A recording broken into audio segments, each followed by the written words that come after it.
আসসালামু আলাইকুম। আজকের ক্লাসে আমরা অনুপাত সমানুপাত নিয়ে আলোচনা করব। অনুপাত সমানুপাত এই টপিক থেকে বাংলাদেশের সকল চাকরির পরীক্ষায় বিভিন্নভাবে প্রশ্ন আসতে দেখা যায়।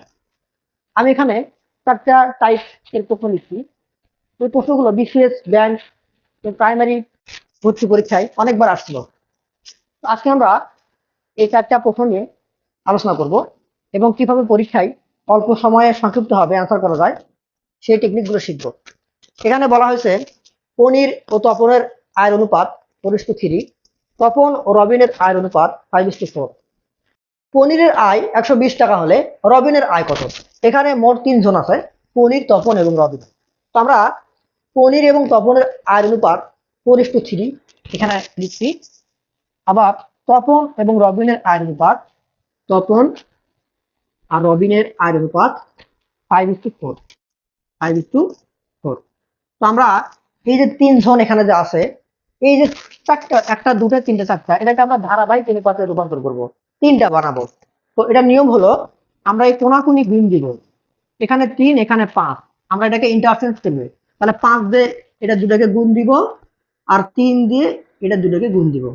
তাহলে এখানে আমার থাকতেছে কত? 4×5 = 20 অনুপাত 3×5 = 15। আবার এখানে দেখো 3 দিয়ে প্রথম পূর্ব রাশি এবং উত্তর রাশি দুটাকেই গুণ দিব। 3×5 = 15 অনুপাত 3×4 = 12। তাহলে আমাদের কিন্তু দেখো কোনাকুনি মিলে গেছে, এটাকে বলে ধারাবাহিক অনুপাত। তাহলে আমি লিখতে পারবো যে পনির ইস্টু তপন ইস্টু রবিন 20 অনুপাত 15 অনুপাত 12। আচ্ছা, এখন প্রশ্ন বলছে পনিরের আয় 120 টাকা। আচ্ছা, এখানে 120 টাকা এটা পনিরের অরিজিনাল আয়, কিন্তু অনুপাতে দেখো তো পনিরের আয় কত? অনুপাতে 20। তাহলে আমরা দেখব যে এখানে যে অরিজিনাল 120 টাকা অনুপাতের কয় গুণ। তাহলে দেখো 120 আর এখানে 20, 6 গুণ। তার মানে এই 6 দ্বারা আমি প্রত্যেকটাকে গুণ দিব, তাহলে প্রত্যেকের আয় বের হবে। কিন্তু প্রশ্ন শুধু রবিনের আয় চাইছে। রবিনের আয় কত? তাহলে রবিনের এখানে অনুপাত কত? 12। তো 12কে 6 দিয়ে গুণ দাও, কত? 6×12 = 72। কিন্তু যদি বলতো যে রবিনের আয় না বলে যদি বলতো যে তপনের আয় বের করো, তাহলে তুমি কি করতা? এই 15কে 6 দিয়ে গুণ দাও, 6×15 = 90। তাহলে আমরা কিন্তু চাইলেই খুব সহজেই এখানে যেটাই বলুক না কেন সেই আয়টা আমরা বের করব। তাহলে এখানে খুব সংক্ষিপ্ত ভাবে আমরা করলাম কি করলাম, আমাদের প্রশ্নে যে আয়টা বলা আছে এটা অরিজিনাল আয়, এবং অনুপাতে যেটা বলা আছে এটাকে ভাগ দিব, কয় গুণ হয়, এবং ওটা দিয়ে প্রত্যেকটাকে গুণ দিব।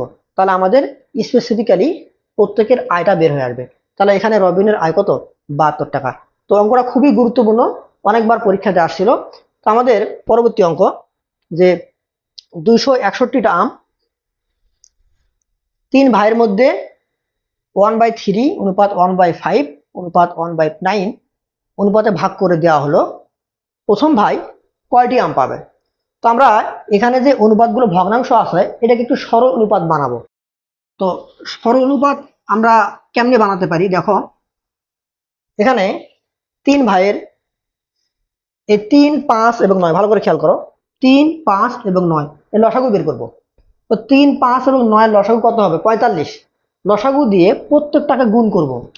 তাহলে 1/3 গুণন 45 অনুপাত 1/5 গুণন 45 অনুপাত 1/9 গুণন 45। ওকে, এখন আমরা কিন্তু খুব সহজেই এটাকে সরল অনুপাত বানাতে পারবো। কিভাবে? দেখো, কাটাকাটি করো, 3×15 = 45, 15, 5×9 = 45, 9, 9 এখানে কত হবে? 5। আমরা এটাকে সরল অনুপাত বানালাম। এখন এই 3 জন মিলে মোট আম পাইছে কত? 261টা। এটা আমাদের প্রশ্ন দেওয়া আছে। আর অনুপাত অনুযায়ী দেখো তো মোট কত হয়।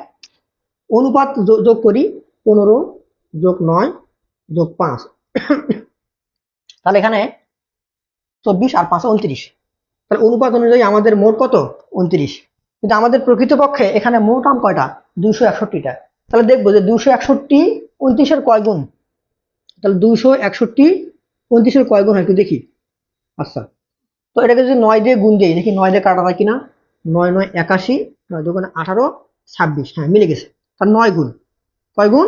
9 গুণ। আচ্ছা, তাহলে স্পেসিফিক্যালি প্রত্যেকটা অনুপাতই 9 গুণ হবে, কিন্তু এখানে কি বলছে যে প্রথম ভাই কয়টা আম পাবে? তাহলে প্রথম ভাই কোনটা? 15। তো 15কে 9 দিয়ে গুণ দাও, 15 গুণন 9, 5 9 45, 9 কে 9 7 13, 135টা আম পাবে। এখন যদি প্রথম ভাই না বলে বলতো যে দ্বিতীয় ভাই কয়টা আম পাবে, তাহলে 9 9 81, তৃতীয় ভাই কয়টা পাবে? 5 9 45। তাহলে এইভাবে আমরা খুব সহজেই আমরা আনসার বের করতে পারবো। এবারে আমাদের পরবর্তী অঙ্ক বলা হয়েছে যে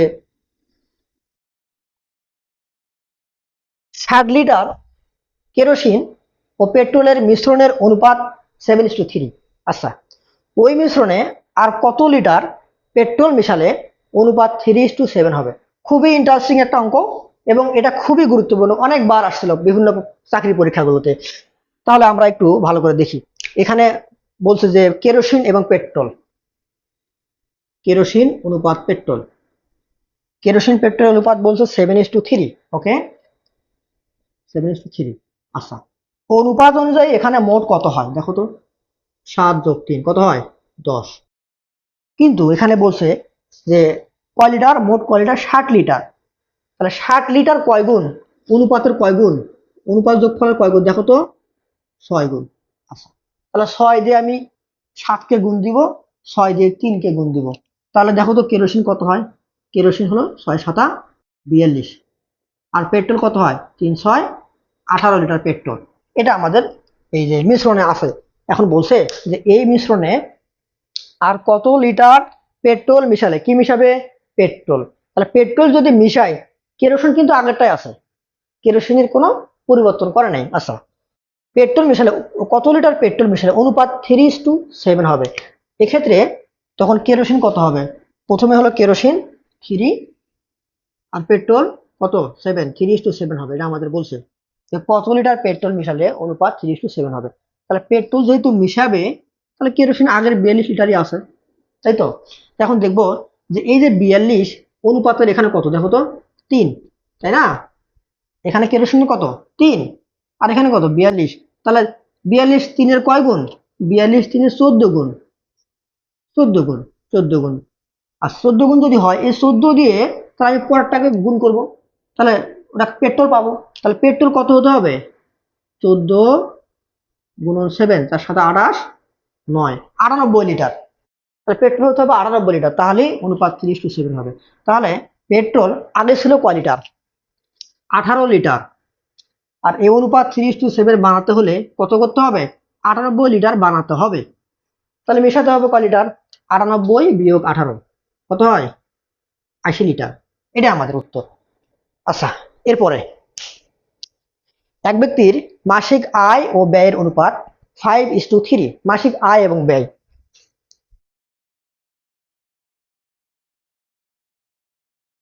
মাসিক আয় ব্যয়, তাহলে আয় কত? আয় অনুপাত ব্যয় 5:3। ওকে, তাহলে আমরা বলতো যে তাহলে আয় সঞ্চয় কত হবে? আয় অনুপাত সঞ্চয়, আমরা জানি আয় থেকে ব্যয় বাদ দিলে তো সঞ্চয়, আয় ব্যয় বাদ দাও, 5:2 হবে সঞ্চয়। ওকে, বলছে তার মাসিক সঞ্চয় 10,000 টাকা। তাহলে প্রকৃতপক্ষে সঞ্চয় কত? 10,000 টাকা, তাই না? 10,000। ওকে, আর অনুপাতে সঞ্চয় কত? অনুপাতে সঞ্চয় 2। তাহলে দেখো তো 10,000 এই 2 এর কয় গুণ? 5,000 গুণ, 5,000 গুণ। ওকে, এখন বলছে যে 10,000 টাকা হলে মাসিক আয় কত? তাহলে আয় বুঝতে পারতেছো, তাহলে 5 দিয়ে 5,000 গুণ করো। তাহলে এই যে আয় কত? 25,000, 5 5 25,000 টাকা। তাহলে ব্যয় কত? এটা আয়, এটা আয়, ব্যয়। তাহলে ব্যয় কত? গুণ করে দাও, 3 5 15,000 টাকা।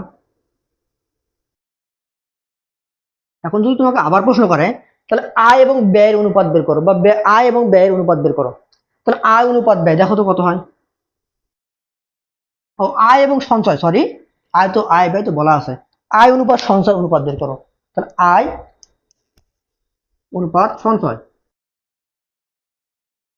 আচ্ছা, আয় কত? 25,000। সঞ্চয়, আয় থেকে ব্যয় বাদ দাও, তাহলে সঞ্চয় পাবা। আয় হলো 25,000, ব্যয় হলো 15,000, তাহলে বাদ দিলে কত হবে? 10,000। এখন অনুপাত বের করো, কাটো কাটো। তাহলে এখানে থাকে 25, ওখানে 10, তাহলে 5, 5 পাঁচা 25, 5:2। আয় অনুপাত সঞ্চয় 5:2। তো পরবর্তী ক্লাসে আমরা আরো সুন্দর সুন্দর অঙ্ক নিয়ে আলোচনা করব। তো আমার এই চ্যানেলটা সাবস্ক্রাইব করবেন এবং শেয়ার করবেন। ধন্যবাদ সবাইকে।